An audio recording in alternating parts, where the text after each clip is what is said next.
बढ़ती महंगाई को लेकर आज पूरे हरियाणा में कांग्रेस के नेता प्रेस कॉन्फ्रेंस कर रहे हैं। इसी कड़ी में आज पानीपत में भी बढ़ती महंगाई के खिलाफ कांग्रेस के नेता और पूर्व मंत्री बीबी बत्रा ने जमकर बीजेपी पर कटाक्ष किया और कहा कि जब उनका राज था तब अगर प्याज के दाम भी बढ़ जाते थे तो बीजेपी के नेता अर्धनग्न होकर सड़कों पर प्रदर्शन करते थे। आज सबसे ज्वलंत मुद्दा वो महंगाई का है।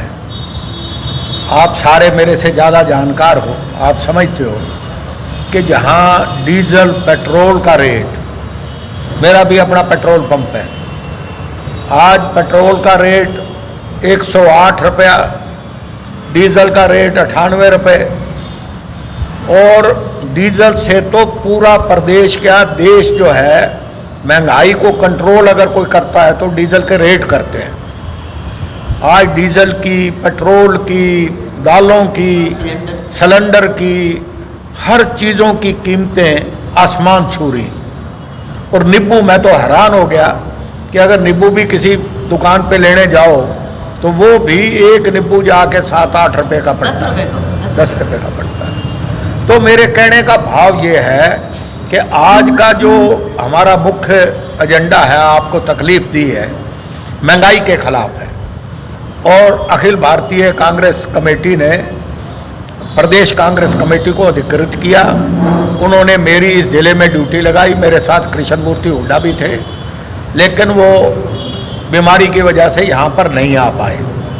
तो मैं ये कहना चाहता हूँ कि यही भारतीय जनता पार्टी की सरकार, जब पहले हमारे टाइम के ऊपर अगर प्याज की भी कीमत बढ़ जाती थी तो अर्धनग्न होके प्रोसेशन निकालते थे और इतनी हाय तौबा मचाते थे जिसका कोई हिसाब नहीं। आज महंगाई ने सबकी, आम आदमी की, चाहे गरीब हो, चाहे व्यापारी हो, चाहे अमीर हो, चाहे मध्यम वर्ग का आदमी हो, इनकी कमर तोड़ के रख दी है। बड़ी बुरी हालत है। तो आज का मेन मुद्दा, और मैं तो ये कहता हूँ कि मौजूदा सरकार, भारतीय जनता पार्टी की सरकार, मनोहर लाल खट्टर जी की रहनुमाई वाली सरकार बुरी तरह से, एक तरफ तो लूट बेशुमार, आपने करनाल के स्कैम भी देखे, आपने हर जगह आप चले जाओ, खास तौर पर जो विभाग दुष्यंत चौटाला के पास है। और मैं तो ये कहने के लिए कोई गुरेज नहीं करता कि अगर एसपी, पुलिस कप्तान अगर ईमानदार है तो एसएचओ भ्रष्ट नहीं हो सकता।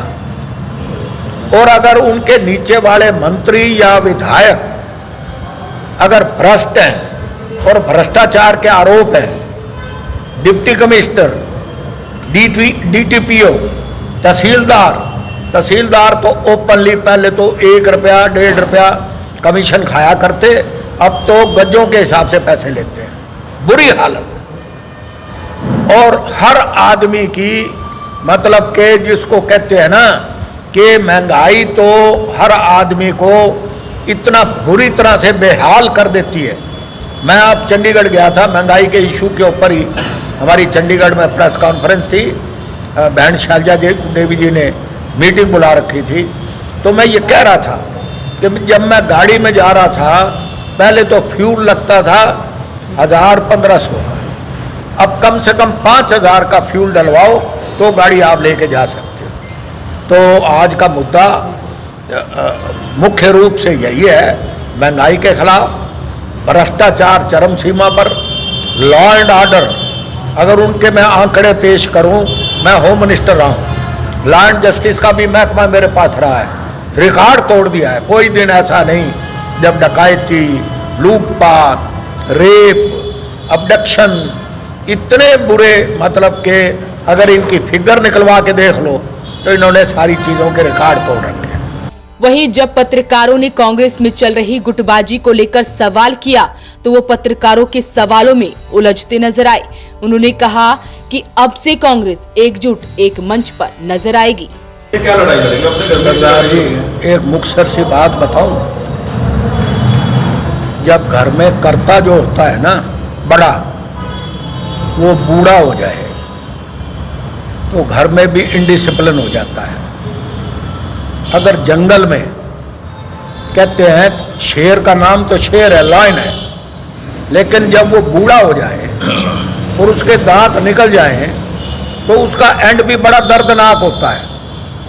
आज कांग्रेस पार्टी इस देश के अंदर सेंटर में कमजोर है और उस कमजोरी का फायदा उठाकर कुछ जो लीडर हैं, जो साधन संपन्न हैं, जो सामर्थ्य रखते हैं, जो जिन्होंने इस प्रदेश की रहनुमाइयां भी की हैं, अगर वही लोग इन ऑर्डर में आ जाएं तो कांग्रेस को कोई हराने वाला नहीं है। और मैं अब भी कहता हूं, आप देखना आने वाले टाइम के अंदर या तो वो कांग्रेस में रहेंगे, नहीं तो कांग्रेस के रास्ते से बाहर हो जाएंगे। लेकिन स्टेज के ऊपर अब कांग्रेस एकमुठ और एकजुट होकर नजर आएगी। मैं ये देखो, राहुल जी लीडर हैं, नेता हैं, सोनिया जी अखिल भारतीय कांग्रेस कमेटी के अध्यक्ष हैं। मैंने पहले भी आपको कहा, लगाम डल चुकी है। विवेक बंसल जी ने सभी एमएलओ को नोटिस दे दिया है। कारण बताओ, नोटिस किस वजूहात की वजह से आप मीटिंग में नहीं आए। आगे इसके रिजल्ट अच्छे मिलेंगे, पॉजिटिव मिलेंगे। कांग्रेस आपको अब एकजुट होती नजर आएगी। किन लोगों को नोटिस जारी हुआ है? जितने एमएलए हैं इलेक्टेड। अच्छा, उनको नोटिस जारी हुआ? जी, कितने दिन में टाइम? 7 एमएलओ को छोड़ के, जो पीसीसी प्रेसिडेंट की मीटिंग में हाजिर थे, बाकी सभी को नोटिस जारी हुआ है। कितने दिन में जवाब मांगा गया? ये जानकारी मेरे को नहीं है। शोकाज नोटिस कि आप दिल्ली की बैठक में चंडीगढ़ यू एक्सप्लेन कि आप मीटिंग में क्यों नहीं आए। ये है। और कांग्रेस आगे आज के बाद देखना, आप पूरे प्रदेश के अंदर एकजुट नजर आएगी आज के बाद। मतलब कि आज का मतलब ये नहीं कि अभी से, मेरे कहने का मतलब ये है जो 3-4 दिनों का जो घटनाक्रम चला है और जो हाईकमांड लीडरशिप ने सख्ती से एक मैसेज फ्लैश किया है थ्रू विवेक बंसल, उसका असर बहुत ज़्यादा होगा और आने वाले टाइम के अंदर कांग्रेस आपको एक मंच पे नजर आए। बढ़ती महंगाई को लेकर आप लोगों की क्या राय है, हमें जरूर बताएं। साथ ही आपको क्या लगता है कि आने वाले वक्त में कांग्रेस में चल रही गुटबाजी खत्म हो पाएगी या नहीं, हमें कमेंट बॉक्स में जरूर बताएं। वॉइस ऑफ पानीपत के लिए कुलवंत सिंह।